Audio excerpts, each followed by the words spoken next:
Hey guys, we are in the basement and today we're going to do another tech video. Today we're going to actually change a power supply and actually test it also with a multimeter. Now my track and field has been acting up lately and I'm pretty certain it's voltage related. The sound is actually cutting in and out, and one of the first things I did was I tested the voltages. Now we're going to retest them again today, but what I found was that the 12 volts was high. It's actually fluctuating, because sometimes when I test the 12 volts, it's actually high, like almost 17 volts, and other times I tested it's 12 volts, so that's kind of telling me that the power supply is flaky. So we're going to go back there in a second. I'll show you how to test the voltages using a multimeter. We might actually get good voltages today, but I don't trust this power supply because, like I said, I tested it before and I was getting 17 volts. So to replace a power supply, now the power supply that's in this game right now is a switching power supply, a modern switching power supply, which I have right here. I picked this up at Twisted Quarter. You can buy these for about $20, and this is kind of like your basic one. It's not heavy duty, it's just kind of like an average power supply. Now this power supply you can put into most games, but what you're going to find though is that if the games still have the original power supply, more often than not, especially in the 80s, the early 80s, they were using what they called linear power supplies, and they were kind of proprietary. Each one was unique for every game, so you always have a choice with these original games. Is do you put in a switching power supply like this, which is modern and more reliable, or do you try to rebuild the original power supply? Like on MCR games like Tron and Tapper and all the Domino Man. All those games use what they call MCR power supply. It's a linear power supply. That one you can rebuild, and you can buy rebuild kits at therealbobroberts.com.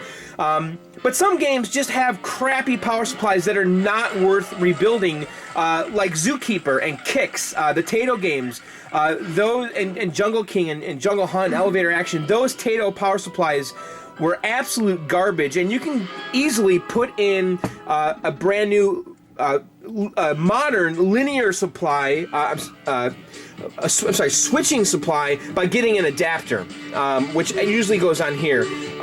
So basically, it would take all the Molex connectors from like on Zookeeper and Kicks, and it would plug into an adapter that then has fingers that plug into this.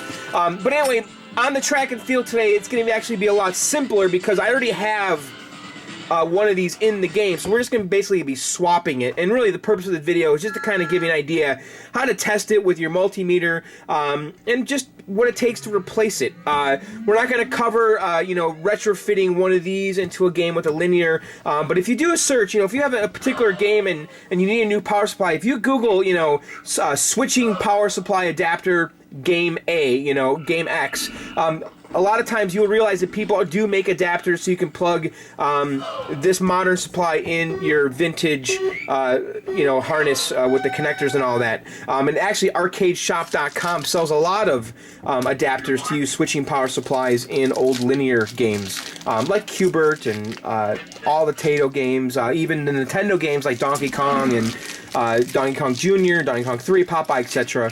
It is possible to put a supply like this in there. Anyway, enough of that. Let's go back behind track and field and let's get this going. Okay, we're back here behind the game. Now I should tell you that this cabinet was actually wired to JAMA, which makes it really easy to hook up a switching power supply here, because the JAMA harness is ideal for these type of connections. See, originally this is an original track and field cabinet, but actually someone converted it to a clax at some point, and so my friend and I converted it back into a track and field, but the harness was all gone. So what we did is we wired a JAMA and used a JAMA to Konami adapter to hook up track and field to a JAMA harness.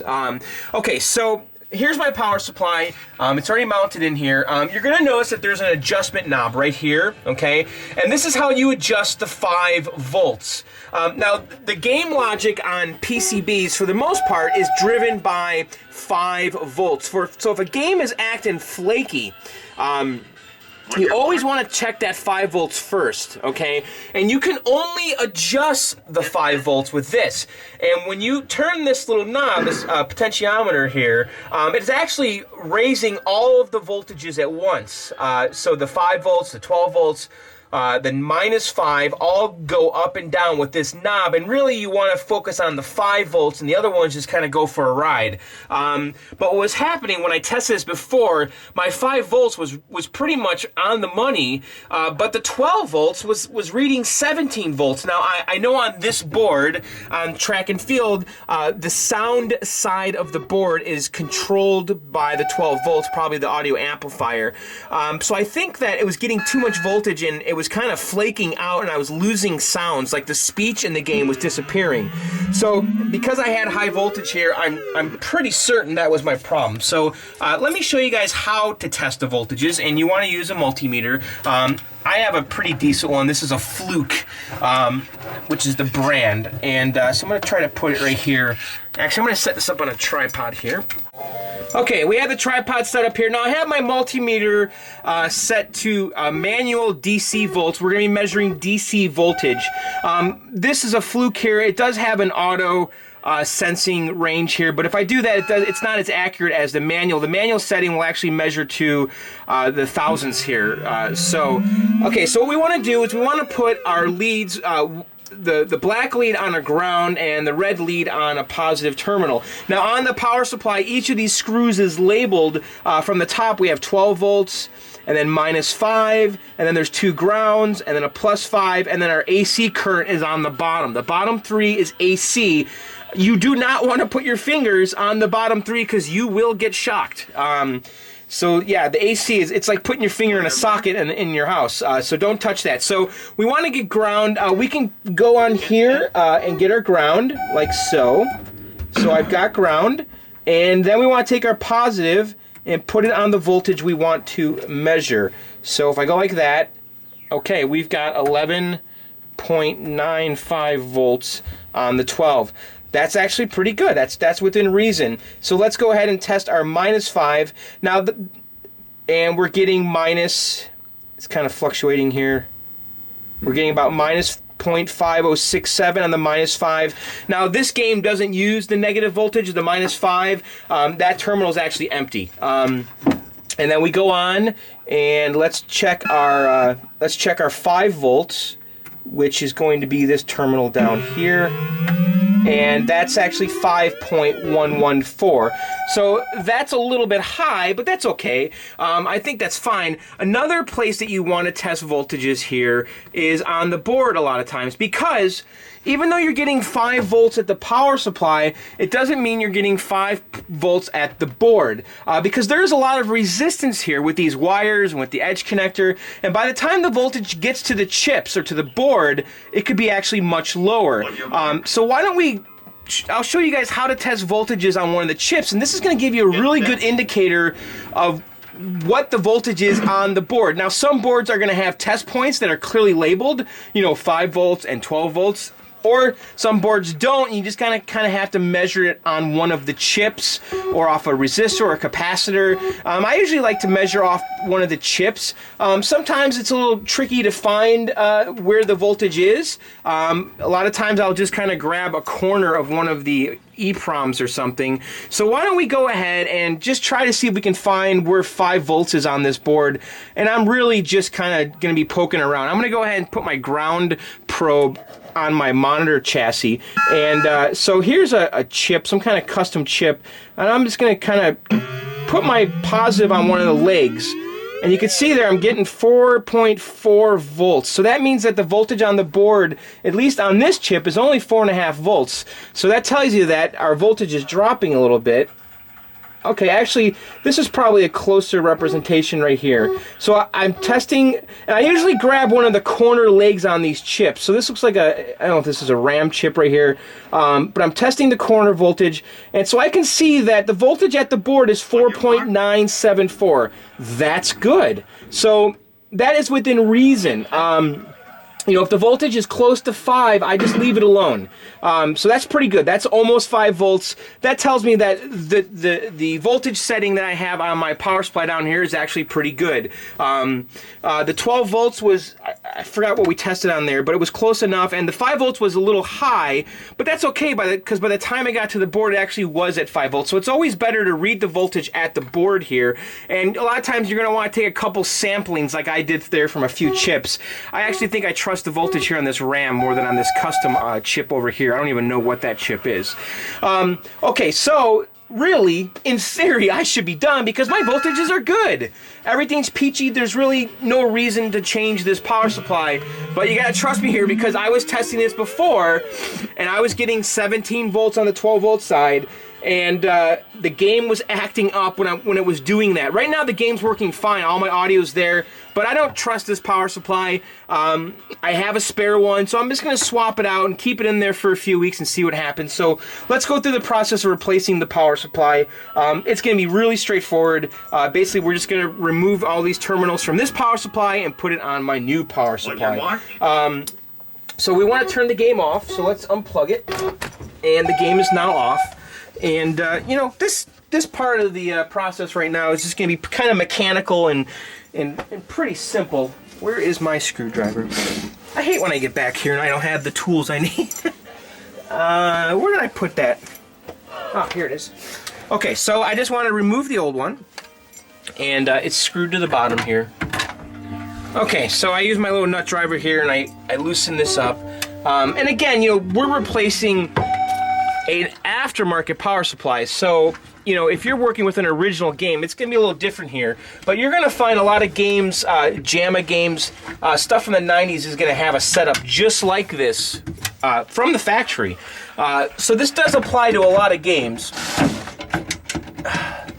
I'm actually not even sure what this power. I think the power supply in track and field was a power supply like this anyway, because I know my Gyrus has from the factory a power supply like this, and I think it's the same pinout and all that. So it looks like there's another. This fucking thing's in there, huh? It's barely screwed in the back. Just gotta get my screwdriver on it. I can't really see.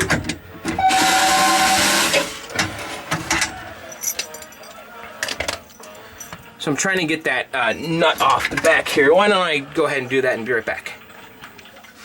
Okay, I've gotten my power supply out. It's loose here. I'm just going to leave it right here for now.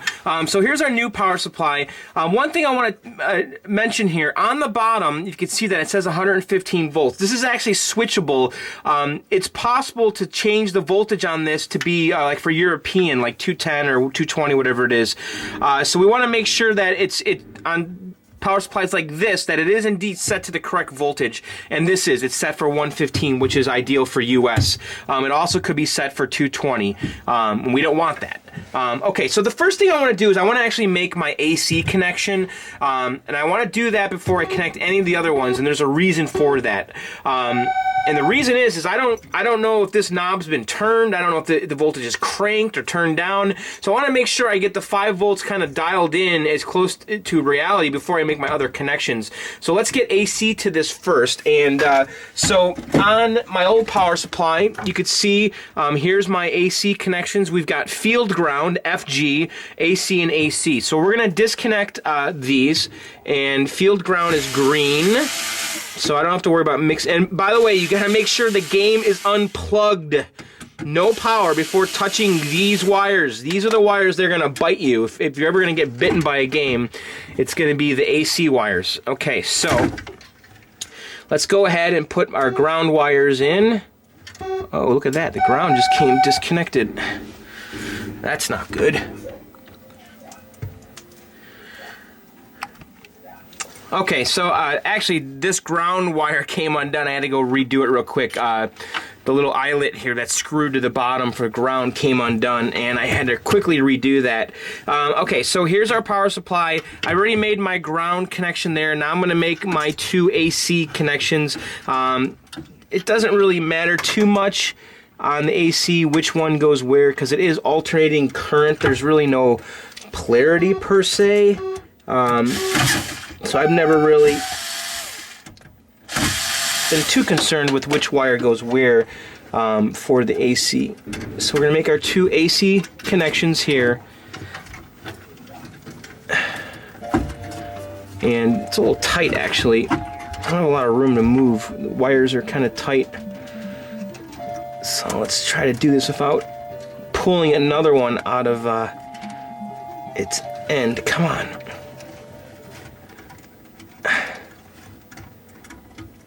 A pain in the ass. All right. Shit.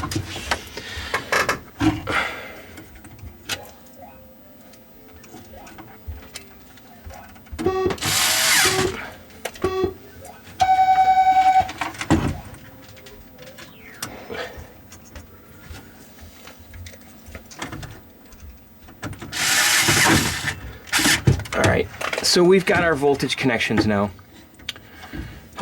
We have AC, the 2 AC connections, and our ground.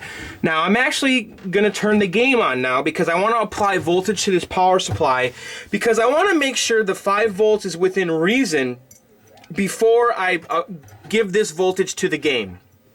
Because I don't want to fry the PCB. Maybe in transit, this knob, or in the factory, they cranked it up and it's coming out at, who knows what voltage, 7, 8, 9, 10 volts. And I do not want to send that voltage to the PCB, and I don't want to hook it up until I know that we're getting a nice 5 volts out of this. So we're going to plug the game in right now. And yeah, the monitor's going to turn on. But we have voltage there. We have a green light. So I'm going to take my multimeter now, and we're going to test the voltage to see that we have something in the neighborhood of 5 volts coming out of this before we make our PCB connection. So let's go ahead and do that right now. On this one, ground is labeled common, C-O-M. So it says the 2 and 3 are ground. So we're going to put our multimeter there, and then put the top one should be 5 volts. And I saw that we were getting 4.9. No, we're getting 5.1. So that's a little high, so I'm just going to dial it down a little bit.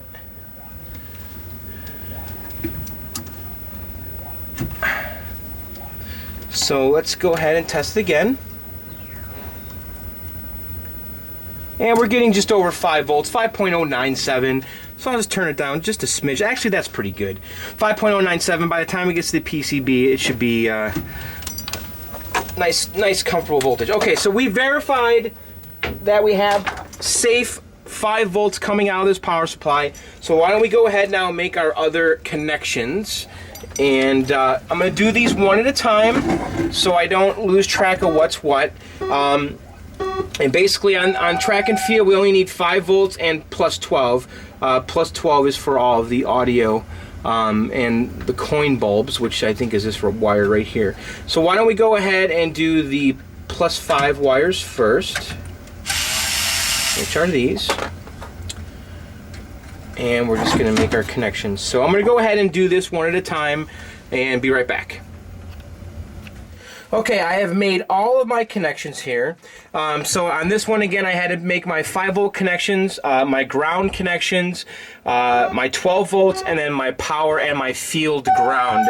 I did not hook up the -5 because we don't need -5 for this game, but a lot of games do use -5.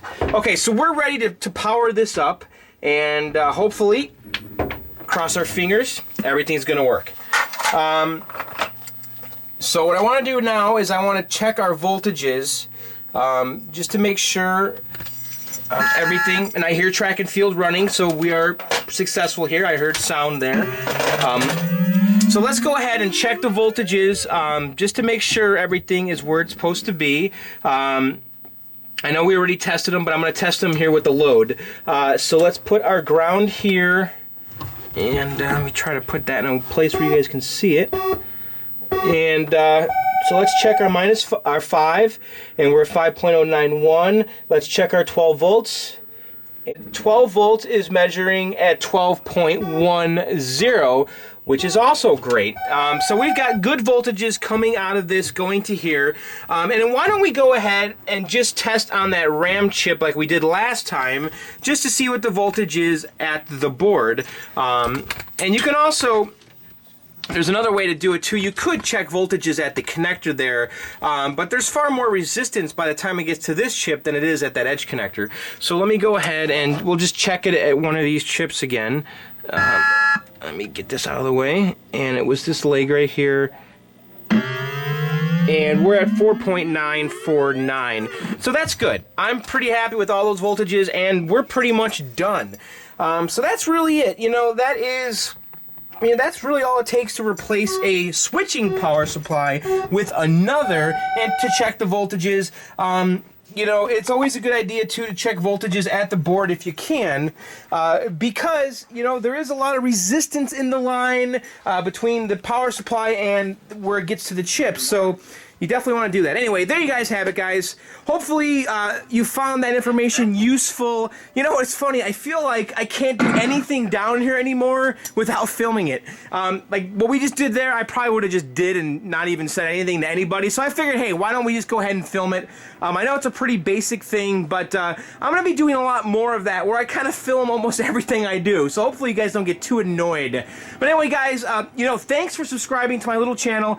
If you have not subscribed yet, now is a great time. Go ahead, click that subscribe button. I try to release new videos every Sunday and sometimes in between. And also, I have a podcast at videogameoutsiders.com. We broadcast live every Tuesday at 9 p.m. at allgames.com. The podcast is called Video Game Outsiders. Anyway, guys, there you have it. Hopefully that was useful, and we'll see you next time. Later.